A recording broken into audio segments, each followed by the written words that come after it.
एक मेरा कॉन्सेप्ट है जो ये कहता है कि लेस इज़ मोर। ये काफ़ी पॉपुलर कॉन्सेप्ट है पूरे वर्ल्ड वाइड में, लेकिन आज हम इसको जेई प्रेप के संदर्भ में स्टडी करेंगे, राइट।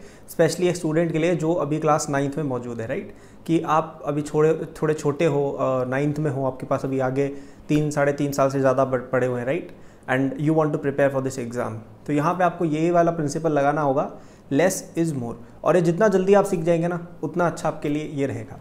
तो आगे बढ़ने से पहले आज लास्ट डेट है मेरे JEE 2028 कोर्स पे डिस्काउंट अवेल करने का।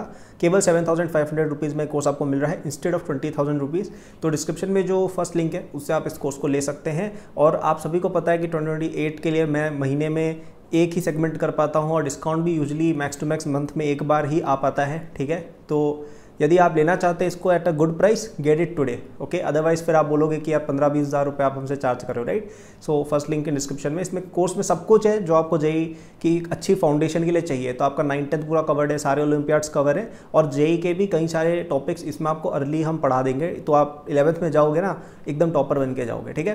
तो और इसके बारे में एंड में बताऊँगा। तो ये लेस इज़ मोर का कॉन्सेप्ट क्या है? तो लेस इज़ मोर का कॉन्सेप्ट ये है कि आप कम चीज़ों पर ध्यान दो, लेकिन उनको बहुत अच्छे से करो। जैसे मैंने पिछली वीडियो में आपको बताया था कि मैंने 9th-10th में 80% केवल फिजिक्स पर ही ध्यान दिया होगा। 80 तो नहीं, मे बी 70-60% केवल फिजिक्स पे ही ध्यान दिया था।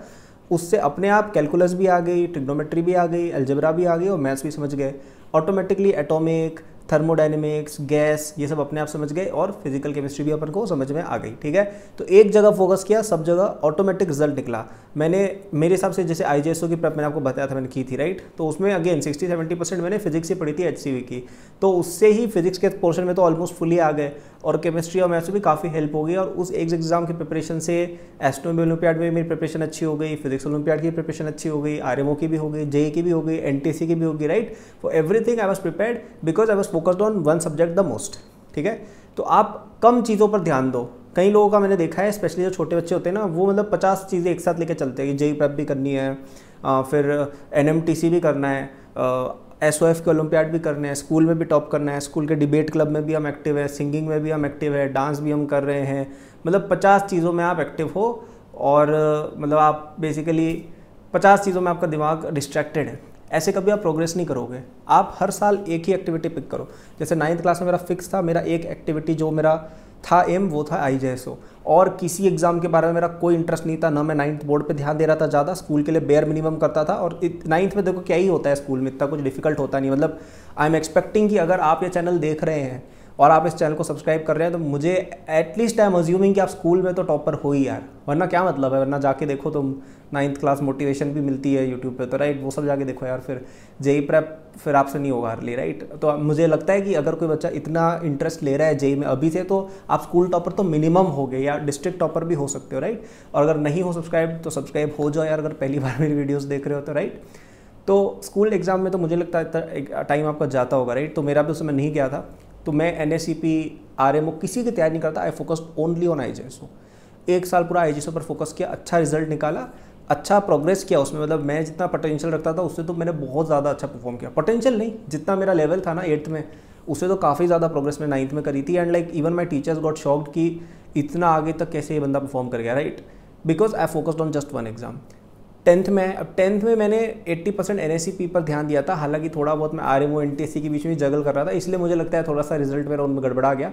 अब RMO तो मैं दे ही नहीं पाया 10th में, क्योंकि आई थिंक सेंटर मेरा नहीं था वहाँ पे, ऐसा कुछ तो प्रॉब्लम था। और NSCP मैंने दिया था, उसमें मैं नेशनल 1% में भी आया था, और मेरे से ज़्यादा उदयपुर में केवल 1% के आए थे, जिसकी JEE में ऑल इंडिया रैंक 200 में आई थी। मतलब वो 12th में था उस समय, और मैं 10th में था, राइट। तो उस समय भी आई थिंक राजस्थान में कुछ ऐसा होता है, कुछ लाइक लिमिटेड सीट्स वाला कुछ होता है। तो मैं नेशनल 1% में आया था, बट मैं सेलेक्ट नहीं हुआ था उसमें NSC INPHO देने के लिए, राइट। तो यहाँ पे मेरा स्प्लिट फोकस था RMO NSCP में, तो इसलिए मुझे लगता है थोड़ा सा गड़बड़ा गया। हालांकि NTSC आई डिड वेल। तो यहाँ पे मैंने चीज़ सीखी कि एक जगह फोकस करो, ठीक है। फिर 11th में भी again I think I had a split focus between physics olympiad and JEE। I think उससे थोड़ी प्रॉब्लम हुई। एंड फिर 12th में मैंने अपना फोकस पूरा JEE को दे दिया, और फिर JEE में अच्छा परफॉर्मेंस निकला अपना, राइट।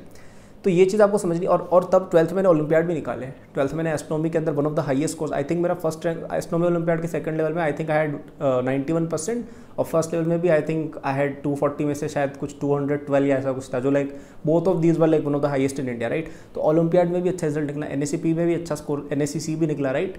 तो आप एक जगह फोकस अगर अच्छा करते हो ना, आपका बाकी सब अपने आप इंप्रूव हो जाता है। Just focus on one thing, being very good at one subject, being very good at one exam, and don't split your focus, okay.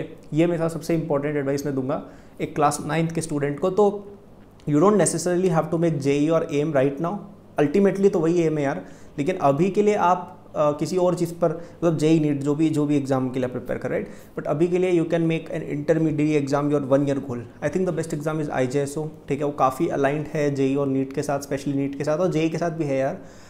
And otherwise even these exams, ये SOF वगैरह के एग्जाम्स हो गए, थोड़े से नॉर्मी है, but अगर आप एक बेसिक लेवल के स्टूडेंट हैं, I think even these are good aims to have.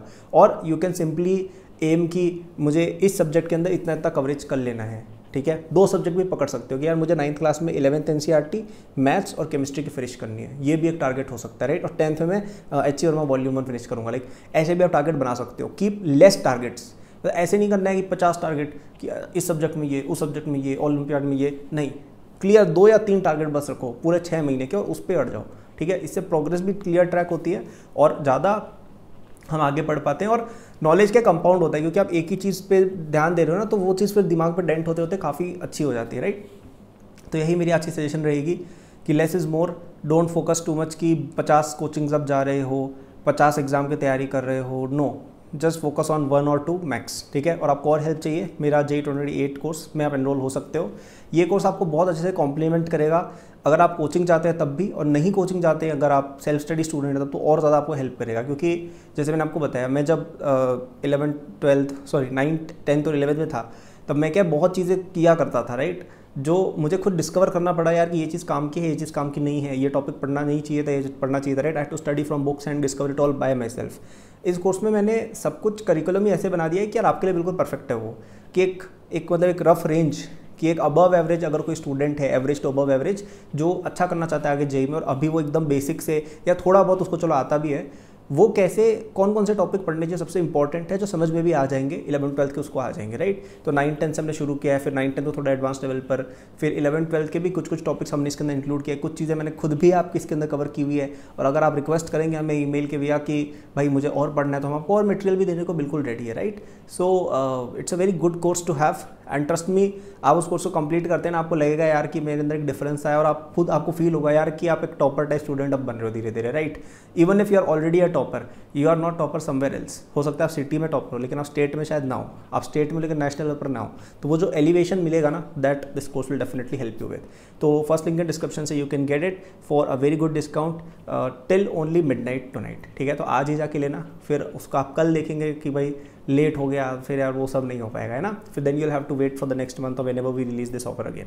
So that was the video, thank for watching, subscribe notify कर देना for more such JEE guidance videos. Good luck.